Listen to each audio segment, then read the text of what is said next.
There isn't any advertising and marketing award show with any real level of relevancy, so we decided to make our own. Welcome to Cannes Tigers.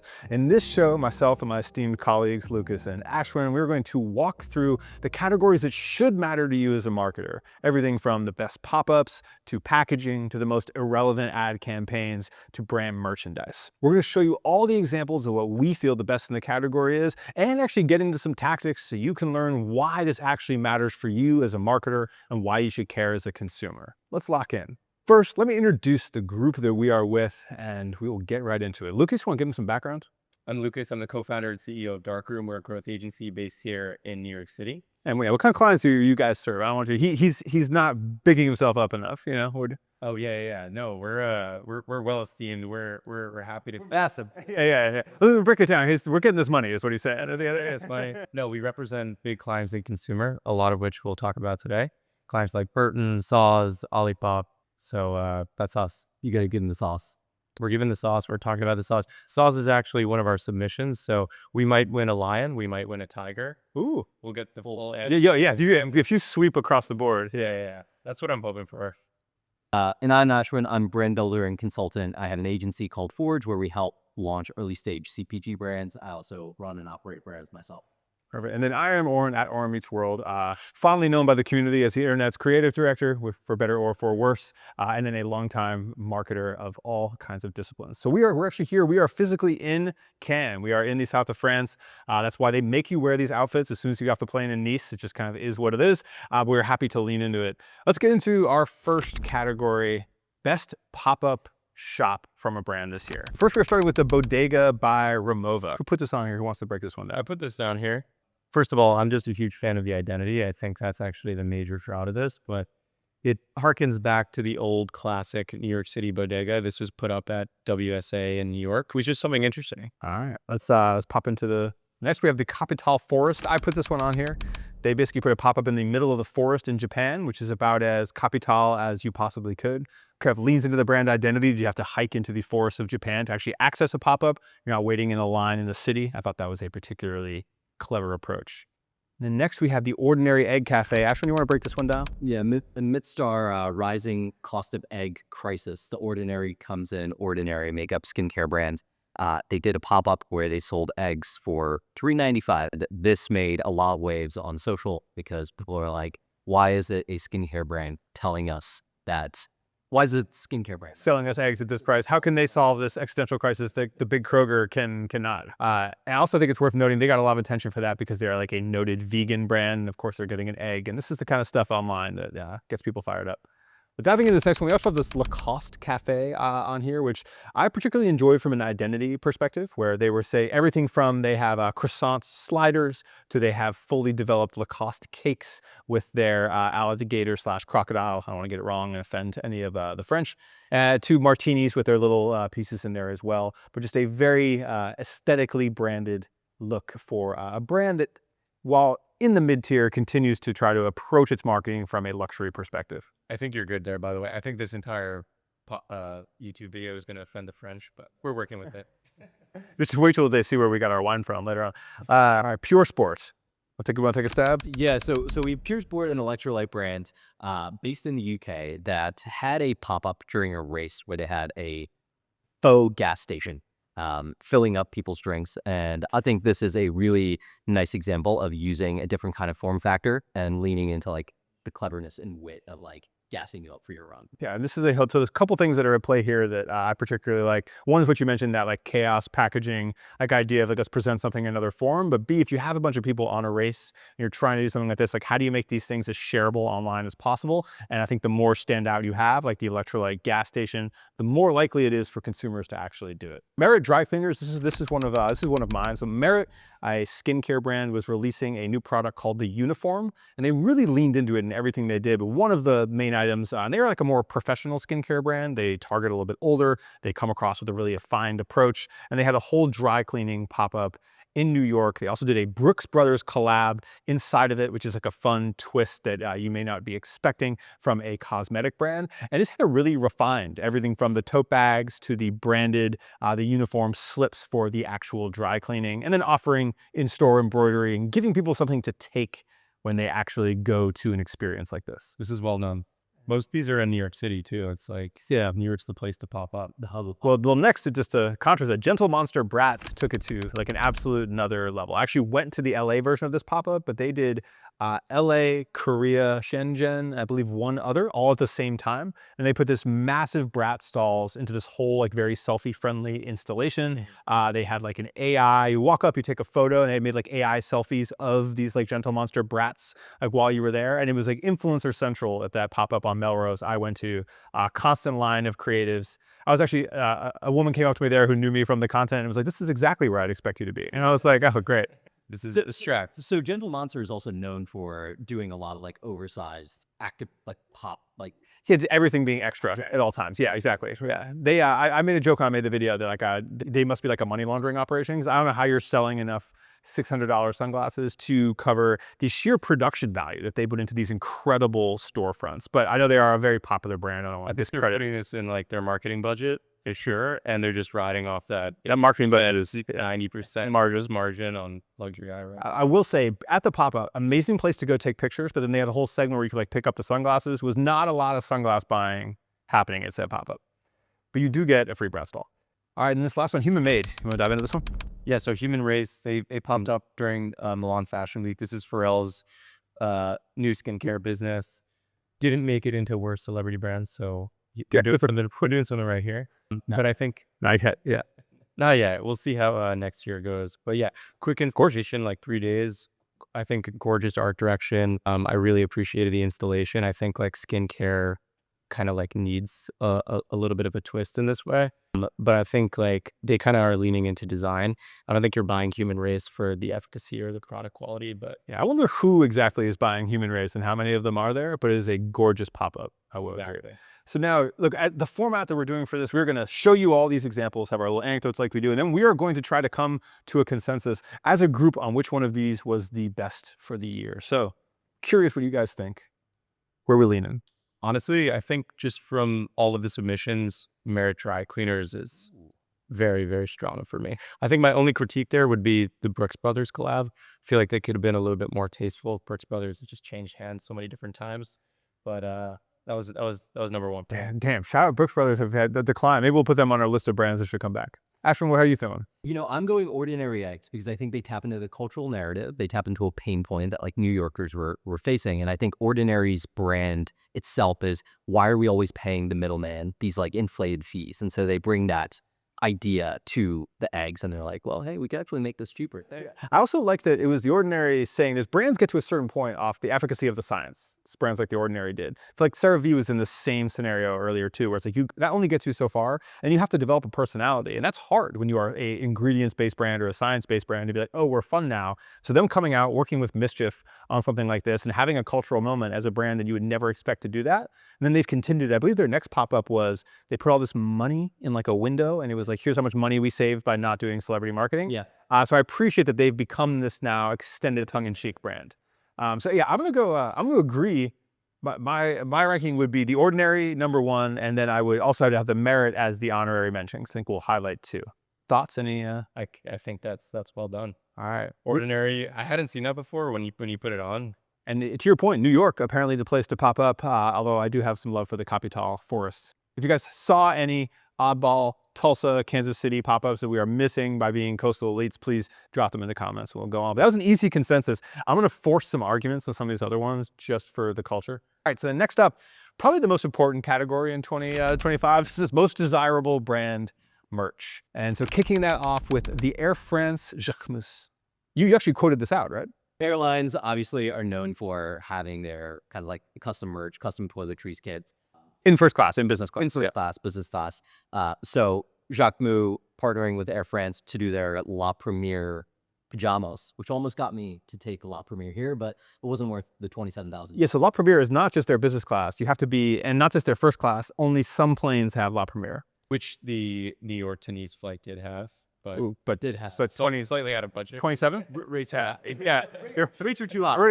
I wanted Salesforce, I'm saying, where are we at? I'm gonna be honest though. I think if you're flying La Premiere, you don't see this merch. I think they did this for the marketing. And so that I feel like is a dinging point where I actually appreciate this collab. I think it's very natural for Air France to do it. I like the idea of elevated versions of this because I forget, I think it was like Lufthansa, and they had like my wife was like, hey, I'm going to keep this of like whatever they had as the kit. And I was like, oh, that says something to the quality of it. But I think she was also very excited about the Jacques Mousse level of it. I think it's a nice, for the luxury consumer to do something like this, but the lack of availability kind of makes it purely a stunt. Yeah, I think airlines need to play in this space because it's very experiential, especially if you're spending this amount of money to fly. You talk about airlines a lot, but like Emirates does this so well, and they're known for their luxury experiences when flying. But when you get a collab with Jacques, it's just like it's on a different level. I've only been Emirates business class one time, and I must admit it was a function. It was a party. It was fucking lit. Yeah, the other I don't even remember because like the bar was yakking. It was just a 2-floor. You take a shower. It was a time. I did not take the shower. It was like stewardesses were letting loose. It was unexpected. Top floor day through 20. Big shout out to Dubai. So. Moving on to Apple has new merch. Well, this is interesting. I don't know if this actually qualifies in that best category. So Apple put nostalgic merch out there. I was there at the release of this. I actually bought this black Apple shirt down below. But Apple leading into people wanting to have a feeling. But I feel like this could have been better if this was the full re-release of that one catalog that gets published on aggregator accounts once every year. Just give us the 1990 set. Yeah, just don't try to recreate it. Relaunch the iPhone 1. That's what people want. Well, did you see also coming up now, apparently the iPod patent is going away where you'll be able to produce the iPod, the original. Well, maybe we get on that. That'll be some merch. That's something we bring back. Yeah, iced out iPod. Anyway, moving on to Tony's Chocolonely Martini. Want to give us some? Tony's Chocolonely.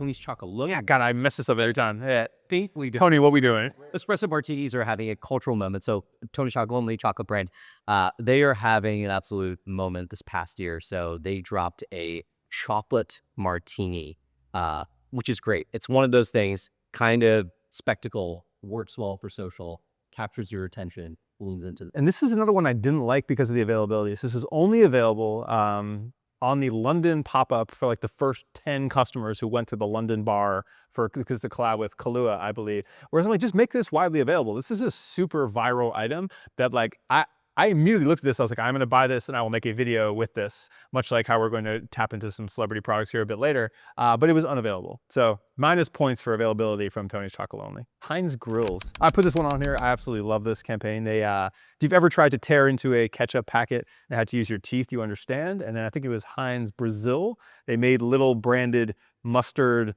ketchup, mayonnaise, little tooth gems, or not tooth gem, with a tooth cover, little single grill pieces for this, which is this is a thing that's in the culture at the moment. A lot of people are doing it. A lot of brands have it. And I thought this was again, a very affordable, very fun, very savvy little item to drop. I'm surprised you're not wearing one of these, Oren. I feel like you're a couple videos away from just, If you open a ketchup packet in France, they actually just take you on the spot. Yeah. And then last, the McDonald's candles, which I'm putting on here surely because it's just an oddball play from a major brand, which we rarely see. But basically they have 6 candles smelling like buns, ketchup, pickle, cheese, onions, and beef, which actually sounds terrible when you say it out loud. Any other honorable mentions? Any merch here that you guys pick up any brand merch this year? You guys buy any branded? I've gotten some merch, but I feel like these are very dialed. Like these are specific. Like it's almost like a category that's adjacent to the core product of the business. Pizza Hut had some great merch. Steer. Pizza Hut. Oh yeah. They brought back their retro, nostalgic merch sweatsuit with the old like Pizza Hut logo. I'm trying to picture you just bumping around. My full sweat. Yeah, the LES and yeah. That's your flight outfit. Yeah, exactly. But what we feeling on the branded merch here? Oh, there's a lot going on. I think for almost like star power differentiation, Heinz Grills for me is just, it's different. Haven't seen anything like that. But then for me, I love aviation. Air France, like just Jacques Mou hooking it up with some great merch. That for me is number one. I think Air France Jacques Mou because it's one that is actually, that you actually want to purchase and wear and you would keep, if you flew La Premiere and took it versus the Heinz Grills. I think works as great for spectacle on social. It gets shared. You're not a big Because there grill were guy. several Yeah. purchasing the grill. Yeah, and I just gotta admit, I don't really like any of this. We looked at a lot of brand merch. We looked at a lot of every kind of on here. Every brand's like, we have cool merch now. We do X and Y, and besides the Vermont stuff, which obviously I'm involved in, I really don't think there's anything coming to that level. So I'm just gonna abstain from the category. I agree with you. Like they feel like tier 2 in a way. There should be honorable mention on the Vermont merch because multiple people has asked me where I got that bag from, and I was like, believe it or not, a niche software company probably be a Oh yeah. Or we'll hear from soon. Just announced the series of B. Yeah, and we do to the merch. Well, the merch is already in production, so I'm just saying for the you job yet. the series. Yeah. Once they saw what we had cooking for that, I want to know what the attribution is seriously on that merch driving sales. well, everyone assumes when you actually do custom merch like that, everyone's like, oh, it's so expensive. And it's like, it's still the cost. When you buy 100 of a thing, it's still a fraction of the cost of what. Yeah, and then people who buy from merch companies, like when we produce those leather bags, the ones he's talking about, which is like you would be buying for hundreds of dollars, but like that costs less than a branded polo from like these companies. I think people don't understand the scale when you actually produce things yourself. So I think there's an important point here because you said, hey, we looked through all of this merch, but actually this is what stands out and it's not even that great. And then I think about, we've been invited to a ton of events. We get these boxes, like spit our boxes of merch. And it's immediately just throw it in the trash. So it's like they're wasting time and money on it. But it's like you just hired 1 or 2 people to actually design something thoughtful. And you could be like Salesforce and like do this, right? And make really cool stuff. And you'll see when we do Vermont round 2, the bag we're doing for the second round of there, which costs about $27. That's just absolutely gorgeous. And it's like, that's the standard you can have. Like if you're trying to spend $30, $50 a person, like you can really knock it out of the park, but someone has to really care. And that person is me. Anyway, strangest celebrity brand. This is less of what's good and more just a state of the culture and where we're at. But I want to start with something we're all really passionate about, which is the Meghan Markle jam. Jam's big in France. We had it. They do. They really brought the jam out. Not boysenberry. Markle. Yeah. Boysenberry, raspberry. You're a noted Meghan Markle fan. What's your take on As Ever? Absolutely love Meghan Markle. So Meghan Markle announced that she launched a brand last year called American Riviera Orchard, which was A plot. an absolute mouthful. Bought it. Her husband, noted residents of Santa Barbara, launched this brand. There was a bunch of noise about it. She released no products under that brand, and then this year rebranded to As Ever, which is her homeware and cooking brand. I love the rebrand, like the pre-launch rebrand is just always just a fucking. They get demolished enough in the comments. They're like, I got to change today. So now she has a brand called As Ever, and their first product is a jam, seemingly from Santa Barbara. Well, and sold out. So we got raspberry spread in keepsake packaging, sold out. We have herbal lemon ginger tea, sold out. Flour sprinkles, sold out. And the shortbread cookie mix with flour sprinkles, also sold out. The question is, how many did they have on hand? Yeah. Are they? Was this a 1,000-unit drop? But then, no, I actually think that they sell a shocking amount of units. I think they probably do better than thought. I went to buy the jam, just again purely for content purposes. Yeah, it's either if it's sold out, it's either heavily discounted or sold out. It's hard to tell. I think this moved. You think it moved? Yeah. I will love Meghan Markle. Rolling down the list to Cloud, the protein popcorn. Ashwinn, I know you're also a noted Kardashian brand supporter. You want to give a little breakdown? He's a protein guy. He's a popcorn guy. Big Kardashian. Good stuff. I love it all. So Zero fluff. So we were talking about what the boardroom meeting looks like for the arrival of protein popcorn of Cloud, and it is these things.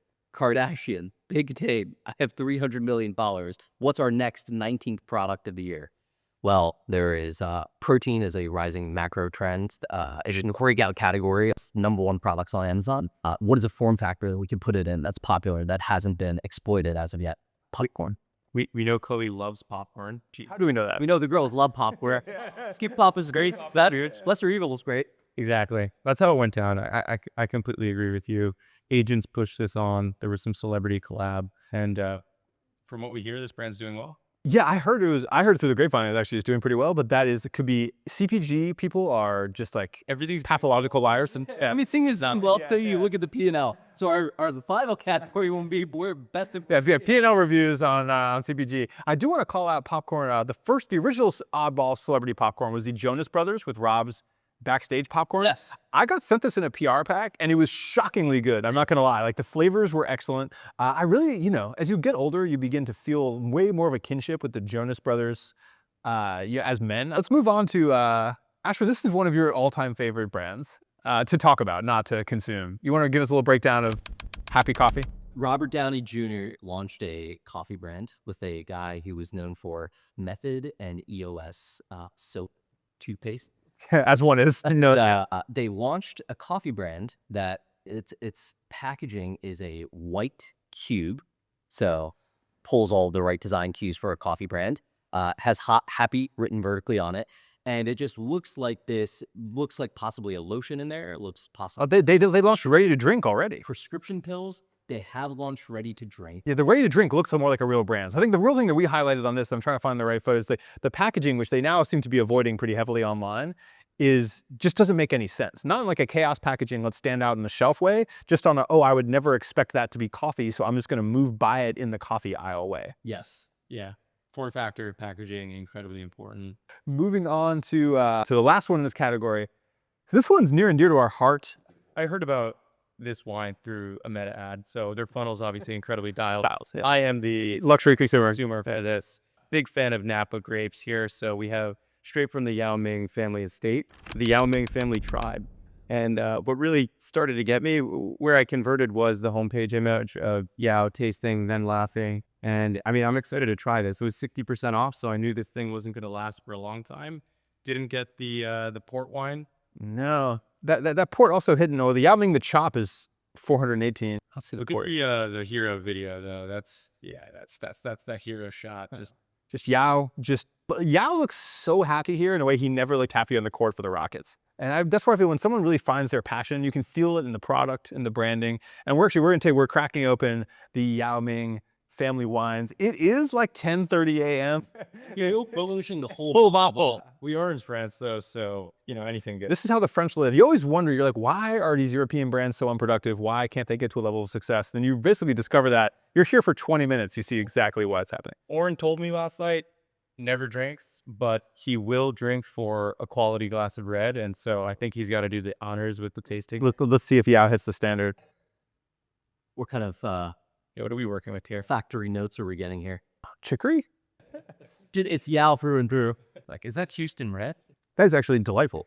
Yeah, I'm sure he put his heart and soul into this. I'm sure this is something he loves, but just worked with the wrong digital team. As opposed to running the triangle. Yeah, how would you improve the fun? Pairs really well with the Yao Ming line is a Oklahoma. A CBD cig? Are we going to start ripping cig through right too? Absolutely. Sorry, how would you fix the funnel? I mean, you mentioned that it wasn't quite up to par.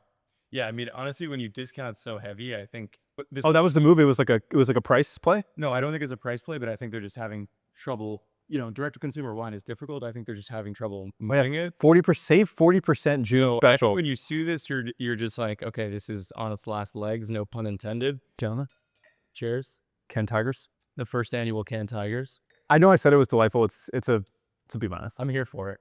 It's a D. Yeah. Really? Yeah. It's tough drinking Napa. Yeah, it's certainly not an A. No, we do it for the novelty. I'm in for a case. I'm here for it. Well, you do. The 40 gift and June special. I haven't gotten a post-purchase email yet, but I'll be into the port. Damn, you haven't gotten the post-purchase? And then this is, 4 days into the sales cycle? Yeah. We got to let them sign on. All right, and so just I told you we'd be doing tactical advice during this. Like this is, so literally, if you get this wine, this delivered to you, you assume you're cracking it the first few days. You gotta be hitting with a post-purchase email, upselling the family. Have you tried the dessert port? Here's some of the background. Here's the notes and why Yao feels like the right pairings. Just go with a gorgonzola, fresh salad, a little bit of Caesar in there, maybe some fruit that would go perfectly with it if you're hosting. That's the kind of content that gets a premium brand. For sure, I agree. And also, like, clearly Yao is invested in this. He loves it. What do we feel like is the strangest celebrity? This isn't the best celebrity brand. This is the strangest one that we see here. I feel like the Meghan Markle jam is so obvious. I feel like almost as a good brand, I can't have it win. Fine, it's normal. Yeah. I'm a Yao guy through and through. So you guys already know how I'm leaning on this one. I'm gonna have to go with you. Yao was unexpectedly strange. I don't know if it's because I'm a bit tipsy at this point or what. Do we just do the whole glass? Like it's in celebration of the other. Cheers to the winner, Yao. Honorable mention with Robert Downey Jr. is that when he launched, he was like, the thing my wife knows about me is she can't talk to me unless I've drank my coffee. And it's like, that is the most Pinterest live, laugh, love kind of side. It's like, that's not a defined trait of someone, right? So that's no reason. Yeah, that made me want to just leave wants a coffee shop. Okay, this is why. So this is the difference between celebrities and creators and influencers. So celebrities are truly just uninteresting people because they they have some great acting skill or whatever. To get influence of a certain size, you at least likely have to be dramatic or weird in some way that would allow you to do this better. Yes. All right, moving on to the next category, another personal favorite, the most out of touch campaign. And we're gonna kick off with the OpenAI Joni introducing IO announcement. Want to give a breakdown of what's happening here? Yeah, there's basically OpenAI just acquired Johnny Ive's company, historic, legendary Apple designer called IO. I think the transaction was valued at 2% of OpenAI's stock, so like $6 billion. Anyways, they released this ad campaign. It's almost describing their bromance. All you need to really know is, you just need to look at this landing page and just look at the expression. And I had this playing on the screen share, so Yeah, it's basically just 9 minutes of Johnny and Sam just describing how much. in 9 minutes, bold. This was tough to watch for me. What made it tough to watch? It was so tough to watch. I couldn't even, when we were rewatching it for this, I was in physical pain watching it. So I feel you. What was tough? Well, no, first time I watched this, I was like, okay, I'm gonna let this play out because maybe there's something incredible to see here. But they actually don't even showcase the product. Yeah, my guy's just wandering through the streets of San Francisco. Do you think they knew it was tough to watch and just leaned into the meme? I think they are very lost in their own egos in a way that they don't, because they're these. In the way we couldn't even comprehend. Yeah. These guys are so bigged up all the time when they're in any room, and rightfully so, because the rooms that they are in, they are making the decisions. They are completely regarded without any commentary that their decisions are the right decisions. And they do realize that while we know these people and we celebrate these people, no one actually cares to watch them watch around San Francisco or talk about each other. They speak at the most SF-coded language, which is to take an extra step before saying the simplest phrase to make it sound profound. And it's mind-numbing to watch. You couldn't even do it. Even as you were trying to do that example, you couldn't hold the word long enough to make it, yeah. As two people who try to condense as much information as possible in the shortest amount of time and speak very quickly, often it was a nightmare trying to watch that. I haven't watched the whole thing, so I actually don't know how out of touch it was. You're like, I don't even know what they were talking about. But it is something, when you're with any level, I get this comment on YouTube videos a lot where it's like, hey, you're talking too fast, you gotta slow down. And it's like, man, when you're with a certain type of people or in a certain group, it's like everyone is ripping as fast as they can because most of those people think faster than they can talk. And so you just end up in that world. And these people are certainly in that world. So them have this scripted sit down, and then it's just particularly notable. But all right, yeah, moving on to the Jaguar campaign, legendarily out of touch. Let's just replay this just for the moment, just to remind ourselves what we experienced late last year. Wow, this was 29 weeks ago. Yeah, not even, yeah, happy year, yeah. Top comment, who the fuck was in charge of this project? On IG. Is this a car brand or a makeup brand doing redesign? Hate your new branding. I mean, comments really... So let's read the one of the top comments in my feed, because I think we all have different comments, is from this guy, Tony King, who has a branding agency called King and Partners, which does a lot of luxe branding in the hotel hospitality space. He is also a noted, very big car guy, and has been was a Jaguar fan. So his commentary is, this has to be a candidate for the worst repositioning and rebranding of the decade. Brilliant strategy. Go weird, colorful, and cringy woke when your potential new buyer is looking for analog and nostalgia. You had that and just threw it all away. Damn, I couldn't say it better myself. Yeah, 100%. Yeah, who's your... That's a great top comment. I have Nicky Romero over here. I was gonna say, I got Pete Davidson. Shout out my boy. I don't think we need to beat a dead horse on this one. It's truly horrific. One of the worst of all time. So moving on to the Coca-Cola Christmas AI ad.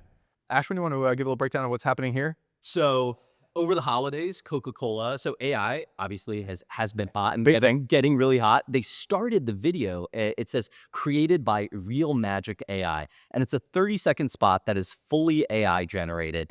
And at the end of the video, they say Coca-Cola Real Magic. And I think what is so out of touch here is multi-billion, trillion-dollar company that is selling sugar water, whose whole brand narrative has been about magic and happiness and capturing these moments. Love that. That they are now using this technology that most people in the space are hey, it's it's bad. It's taking our jobs. It's not magic. Like, you're not supporting anyone. But here's a moose. And they're like, hey, we're going to call it real magic. And I think when people see that, like, hey, you're calling it real magic when it's like not magic. And you also have hundreds of millions of dollars to go hire animators and actual creators to like do this stuff. So which of these ads was the worst? I'm going to go Jaguar. I think I'm going to go I'm going to go Jaguar as well. because it was the most out of touch. I think it probably would have got better reception maybe in 2019, 2020. Like, I don't like Elite Ordinary. I think Here's Rebels. Here's what? It was 25. the campaign mattered the most to this business. It was like an inflection point, and they fucked it up so badly. So the opportunity cost was just so high. So And I'm going to honorable mention OpenAI. What are we doing here? Okay, so now we're going to move on to the best traditional ad campaign. This is an interesting one to talk about because traditional ads are in such a weak standpoint. Like, we were running through what's in the actual Cannes Lions, not our bootleg Cannes Tigers, of like what the ad submissions are. We haven't even seen the majority of them. Lucas is by far the most tapped in on like what actual ads are happening, and you'd seen like half. campaign wise, it's like who's watching full-fledged TV campaigns these days? Yes. Well, and here's the thing. One thing I like to call out, whenever anyone's like trying to justify their TV spend, it's like TV is useful if you're a new brand trying to break into a new category as part of like an overall moment, great. But if you are a larger brand, you're trying to continue your TV strategy, it's like all everyone does whenever you're forced to watch your streaming Netflix or Amazon ad now, or you're on the TV, is they just pick up their phone. As soon as that ad is on, the phone is being picked up. And when you're dealing with that behavior versus the behavior we all used to sit here and watch the old TV, it's a very different narrative, like the whole thing. I just think, yeah, we struggled to put this list together. But that's it. Brands are trying, because I do feel like there is a moment where brands break through. So we're gonna look at Oura Ring as the first campaign here, but even with Poppy, even with a few of these, when you're like, hey, we are taking the jump, and we're gonna start working on streaming, or we're gonna buy linear remnant, and then we're gonna work our way up, and we're gonna begin to reach a larger demographic through advertising. There is TV room for that. I do feel like it does help push you mainstream. We did TV at a company I was with previously where we did movie theater ads, and we did TV like as a supporting to our big box retail launch to support key markets. I still like there's room there, but then at a mass campaign level, nothing has like cultural resonance anymore. But I'm gonna start with Oura Ring. You enjoyed this campaign. You wanna give us a little breakdown? You know what? I just watched this. You placed this in there. Yeah.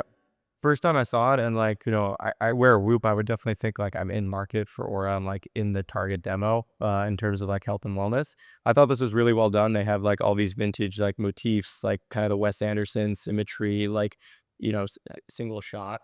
And the theme is "Give us the finger," which is kind of a very traditional ad agency, like tongue-in-cheek for a ring. But I feel like actually done pretty well. I agree. Like whenever I see someone wearing an Oura ring, I'm always like, it just looks a little bit off, like just like a non-traditional ring. They make it cool, you know. That's what they kind of do with it. They make it cool. It's like this ownable like line for the campaign. It has this like double entendre a little bit where it's just like, hey, obviously because you wear it on your finger, but then I think there's also this thing of like give aging the finger, like we're this thing that's like promoting like health and wellness and longevity. And so it's like, don't just like take getting older for what it is, like actually like fight back against it a little bit. So I think it's like clever on, it's not like too in its own head about being clever though. Which I think is It translates between mediums is I think the thing I appreciate most about it, where it's like it looks really good on the billboard. We saw a lot of out of home with this campaign, and it made sense more as a TV for a brand that's trying to like take it a step up. So next we're going to go into one of Ashwinn FaceTime me crying after he saw this for the first time. You want to give this one a breakdown? The Gemini Super Bowl ad. So Gemini had a Super Bowl ad where they have this guy who has he's probably in his 50s. He's been out of the workforce for a couple of years, and he's been looking for a new job, and he's having this conversation with Gemini about how to frame his resume and what he's done being out the job force. And this ad really pissed off Foreman because he was like, no one would ever do this. But I think Gemini, I think this is how low the bar is for AI, that the first time that you can actually humanize it to present a reasonable use case for this, it's not that unreasonable. And Google is very good at humanizing technology in their ads with emotion. They are very, very good at that. And they ran the Super Bowl ad campaign. I'm like, that's great. It tells the story of what it is. It shows you how intelligent the device is, where it's like, I'm not talking to an Alexa. I'm talking to something that's like reflecting on the nuances of my speech and giving me like thoughtful responses. And so I think it didn't list off features, but it's like it was a really just like nice narrative. And my core problem with this is this not what Gemini does, and it's not what actually like is the experience with the Gemini. Yeah, like, well, you're not talking to Gemini about your dream job. Gemini is excellent. I use Gemini for deep research frequently. It is a useful tool for finding things in search, all these other ways, but it's not like you couldn't go replicate that experience that they were having inside this ad right away, and you had this really emotional presence for a thing that you then couldn't do. Seemed very weird to me. What's interesting, is that true? Is that true? You Well, why don't you not go try to have a conversation with Gemini about your finding your dream job. In fact, pull it up. Gemini in Clubit does not work. I don't even. Where can you use voice function with Gemini? It's like Yeah, on your Android, Samsung S6, whatever. So Street Easy, who had that one? I'll pull it up. So Street Easy is a campaign as someone who lives in New York and had lived in New York for some time, and am now in the position where we have this conversation often of, do we leave New York, have a daughter? They are running a great out-of-home like subway campaign where it's don't become former New Yorker. And so they have these ads like, we said New York or nowhere, then we chose nowhere. And it's just kind of like demonizing the suburbs in like a fun kind of way. There's not much grass in New York City, but it's definitely greener. A Brooklyn dad outside of Brooklyn is just a dad. And I think this is like, it's like the first, you see so many subway ads. It's like the first one where I'm like, oh, they like got the language. The Street Easy's got ham in New York warrant a New York specific campaign at this velocity. Yes. Okay. Yeah, without a doubt. All right. 100%. They are just a New York based real estate app. Yeah, I'm not super familiar, so that's good. I don't even have. Listen, I asked you yesterday. I was like, you enjoy like raising your kids in New York? And you're like, absolutely, 100%. Yeah. I thought it was Or not? Was that because of this ad? Because of this ad kid. He's a Brooklyn dad. Yeah, that's the. I'm like selling our house in the suburbs. This is well done. This is cute. Next up, we got Cooley. Or I think we were talking about this. We were struggling to put together some full-fledged campaigns, and I think what we started to realize was like this year we really started to see the advent of like hero advertisements debut on X, and tech debut on X. As being like a big format and like being able to generate tens of millions of impressions. So I think Cluey did this really well, and then we also have Friend as the next submission who did this really well. So yeah, hit the Cooley one first. So Cluey did this. They did this like great produced video. They have like an amazing like story. So this Cluey is an app that is based on lies. That's a good way to summarize it. Yes, it's the cheating app. I have it right here. Yeah. So in theory, it's this app that like listens to your conversations and then like prompts you with information that you can use to like reply in real time. And so they make this very controversial ad. They probably get like 20 million views on ad. And he's lying during dating throughout this entire ad. Yes, but the founder of Cluey has this like story of how he used a similar product to like game a he got all these jobs at FANG companies, basically. Yeah, Netflix and so on. And people are like, this is so unethical, and about the state of their recruiting process in the world of AI. Like things need to change. And so he's been taking this kind of like rebellious approach to things. He builds this product, raises money as a result. But going back to this point of like ad campaigns, right? Like Cluey's not doing an ad campaign. It's these like assets that are just like perpetually like going viral, getting a lot of traction. And it like their platform is and they're built like ad spots on X. Yes, exactly. This is a pure ad spot. Yeah. Yes. But then used as X organically to move that. Yeah. That's the same. Well, here on Friend, and we can talk about them together, because Friend did the exact same thing where they're like, we debuted this ad. We're gonna, X is the biggest point. It went super viral, and it was very controversial in the same way that Cluey was, and this is now a launch strategy. Well, yeah, I think the go-to-market for these businesses are like, it's all centered around X and organic content, founder content, employee content. Yeah. And for Friend, for instance, they bought that domain for .com. Yeah. It's an X strategy. I'm gonna go viral on X because I spent millions. It's always gonna go anyway. So, I mean, instead of buying ad space and pushing it for impression share, you're instead creating virality by buying other types of assets and then marketing them on X. And then you have a hero spot that runs and it just gets traction. And what's interesting to me about this is that like these brands, these new brands with basically tween founders, like the Friend founders, like Ari's like 21 or Avi is like 21, 23. Yeah. The Cluey guy is like 19. Yeah. And they are saying, hey, we with whoever we hire for not, I mean, they're spending, these are 6-figure ad spots, not 7-figure ad spots, if even with the Cluey stuff. If even Yeah, we're going to be better than every single ad agency debuting at Cannes right now in terms of how we are going to penetrate the culture. None of the big mainstream spots have the cultural resonance of a single one of these two that are here in terms of their organic impressions. I feel like that says a lot about the state of culture. Also, I mean, listen, neither of these spots are going to be talked about at Cannes. no, Which is crazy. knows Louis. Yeah. That's why we're covering it here. You ever, I got this tiger. I got bigger with Manhattan mini storage. Up next. Oh, wow. This is one of my all-time favorites. I think Ashwin could appreciate this one, too. So, Man, you guys have really got to do, you guys have New York bias, man. It's true, it's here. Manhattan, when you're on the West Side Highway and you're kind of, or FDR, and you're driving and you see some of these billboards, like, Yeah, there's so you don't feel a lot like you're in the old world? I just a friend. Everyone Talking about storage as in Manhattan. No, I mean, storage is a big thing. You don't get a lot of space in New York, so I think these guys had a big opportunity. So Oh, yeah, this is an anti-Trump. You guys are really going to take it in this direction, in this economy? there's Biden there too. Biden. Okay, fair enough. That's Biden? They are so I think what they're a great example of. Think about any other like storage outcome, like storage ad you've ever seen. None. You maybe seen like, I can't even name another storage company like outside of Manhattan mini store. Think stores and way more. This is some inherent Manhattan bias shit. I'm not going to lie. You guys are lost in the sauce. You might be right. But I think you drive through New York and, you know, they're making storage. They're giving you guys in the storage. Other people in Manhattan have like thought about this.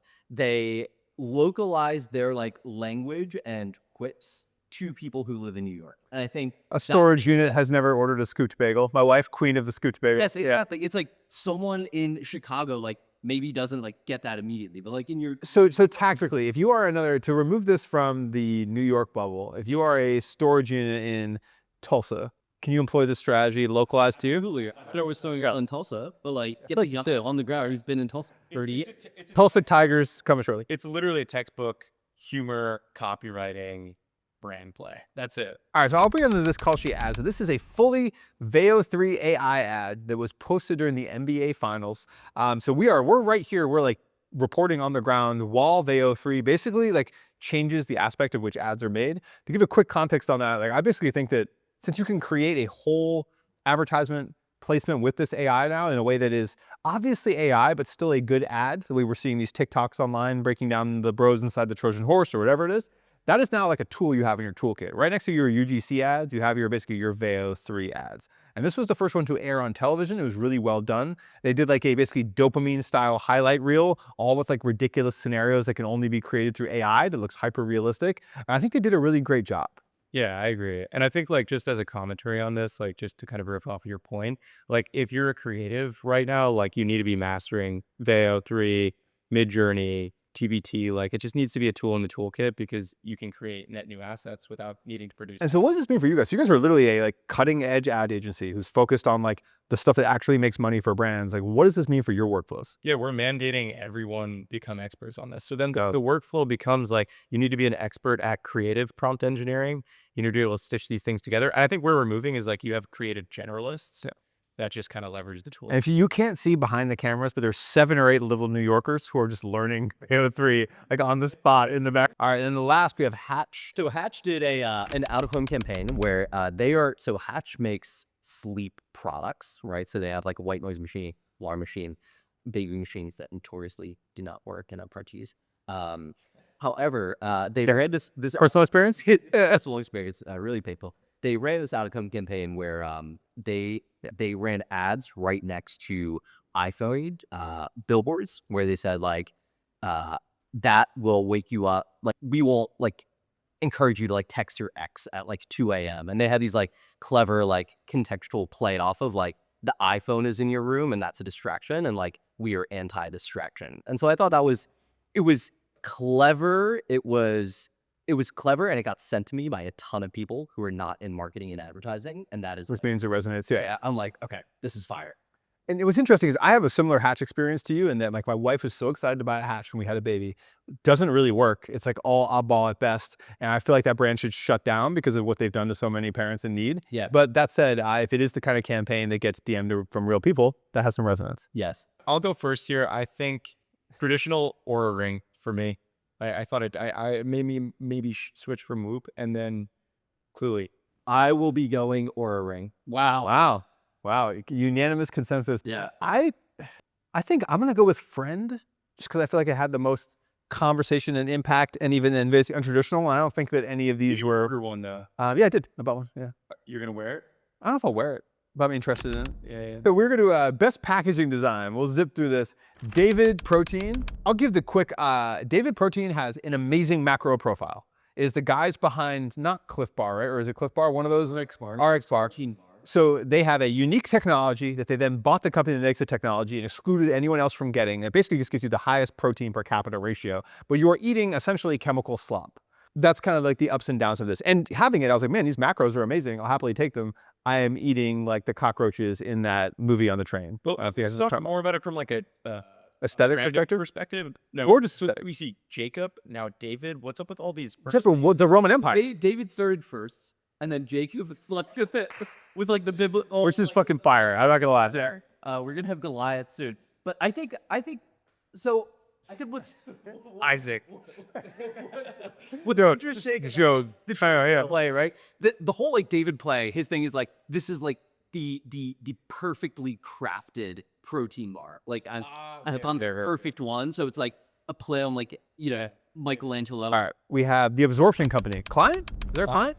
Klein, but this was an Ashwin submission, so there's no bias. Yeah, I have Absorption in the closet. What you thinking? Electrolyte brand, it stood out to me. Gorgeous packaging, great application for the world of electrolyte brands. Only one or two are going to make it, right? There's 14,000 of them. I have like multiple bro friends who have electrolyte brands, you know? Yes, I think Saturated. on all CB, I think 10 will make it decently. All right, there we go. That's about a 10. Like, well, butter, less saturated than one would think. Slather SPF, who put this on here? I put it on there because it was the third website in a so it's an Australian sunscreen brand. Love the Oscars. And if you look at the sunscreen category, I was in the pharmacy yesterday, and they have an entire wall of products that look either super derm focused or just been around for like 70 years. This website is amazing. I think the last sunscreen brand in the U.S. that caught my attention was like Sunbum, and that came out in Shout out some of the guys. 2008.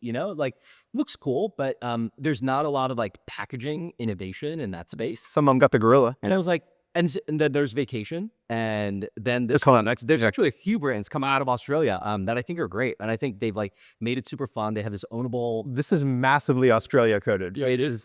This homepage video It's amazing. It's beautiful. Yeah, I think they make a great content. Excellent submission. I had never heard of this. Yeah. Touche, bro. And I'm deep in the niche. This is why he's the trendsetter, you know? Sure. I'm going to pop the Dior charms on here because I work a lot in cosmetics, as these guys know, but maybe not people here know. These Dior, it's like the 1 of 5 lychee that I have on here, sold out, is super hard to get. And they basically took a typical holder and they just put a little Dior earring on every piece of cosmetic. And it got so extremely like TikTok friendly and regularly popular, leveraged the fact that they have this like legacy luxury brand, and like women are buying these to like pull them off and put them on other things. And it just basically broke the internet in cosmetics, which is saying something because that's such a widely built category. Did Dior Cosmetics make it into either of your homes? No. Or a respectful girlfriend's home? Yeah. All right, now we're gonna go to, I want to part out like Vacation. Vacation, started with sunscreen, has had an arc, has brought out all these other products. Now this is their like 3.0. You go into, I spend a lot of time in, again, because I work in cosmetics, not like naturally, but I'm in Ulta and Sephora all the time. I go every week. I'm looking at what's new, how they've refreshed. Vacation dominates inside these cosmetic stores. It's actually crazy. Even though we know it from like the Pool Suite era, like it was this whole D2C. And so they released Body Mist, and Body Mist is just a absolutely massive category. If you are not marketing anything, or if you don't have like teen daughters or any of that, like you wouldn't know, but it is the Axe body spray era that we grew up with is now like a female facing, like just amazing category. And so Vacation launched Body Mist with these awesome packaging that I just feel like they're just in their zone. Every single thing they've done from the launch and inception all the way to like all these extensions now, they probably have about 20 different products, are just crushing it, and they killed it with these. All right, then the last one in this category, Saws. I had to add this one. Another client. Yeah. Another client. I had to add it in there. I would have put this in there. Great packaging. We have bought it off the shelf because of the packaging. Excellent product. And we have, this is our official submission for Lions. So. Oh yeah. We're pulling. So break that down. So what does that mean for if they win that? Like, how does that? You guys did the whole identity for this, right? You guys did everything. So Identity, packaging. that's a pretty. Do you feel like that's a good notch in your cap if that wins? Like, how does that work? For sure. So like normally for agencies, like you would come to Lions if you're a submission, like, and you win, like you're a new kid on the block.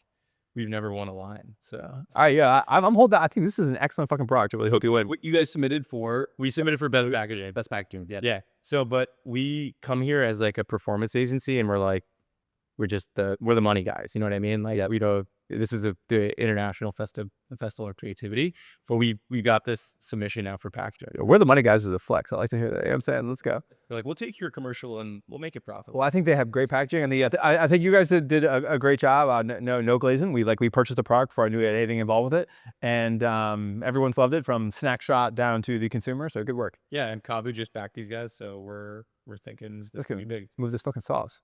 All right, what are we thinking of the winner? David Barr, All Things Butter, Absorption Company, Slather, Dior, Vacation, Sauce. Okay, for me, I'll go first here. Slather, just brand new. Haven't seen it. Love what I saw. Truly. I'm gonna go. I think David Barr is the winner, and then Slather is my runner-up. Actually, but I feel like that's new bias. I just saw it. I thought it was sick.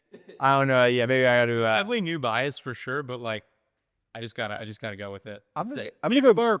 Post Oren's description and explanation, I'm like, wow. David Barr is the winner for me, and I think Saws may even be the runner-up, just because I like made the purchase from that, and like saw my same thing with my wife's reaction, and be like, oh, like that flavor's interesting, and like the package, yeah. And now they could be the money guys and the creative. Well, and it's He will be Tiger. if I win a tiger and a lion, we're Yeah, what do you think? But For that reason alone, it's actually fucking. but Ash is a contrary. I only Saws, yeah. Actually, I'm actually gonna give it to Saws because if you look in that category of tomato sauce, right, you have all these like faux rustic like Rayos, like Olive Garden looking things. They're like, all right, we're gonna like flip that convention on its head. We're gonna color block and stand out. We're gonna like innovate on the flavor profile, and it's like that is like a good formula. And meanwhile, Carbone is higher in the Post Malone and shit, you know? Go look at the sauce like end caps and Whole Foods, and I'm like, damn, it's like what's good. And I see people like picking it up. All right, run the jewels, and I need you.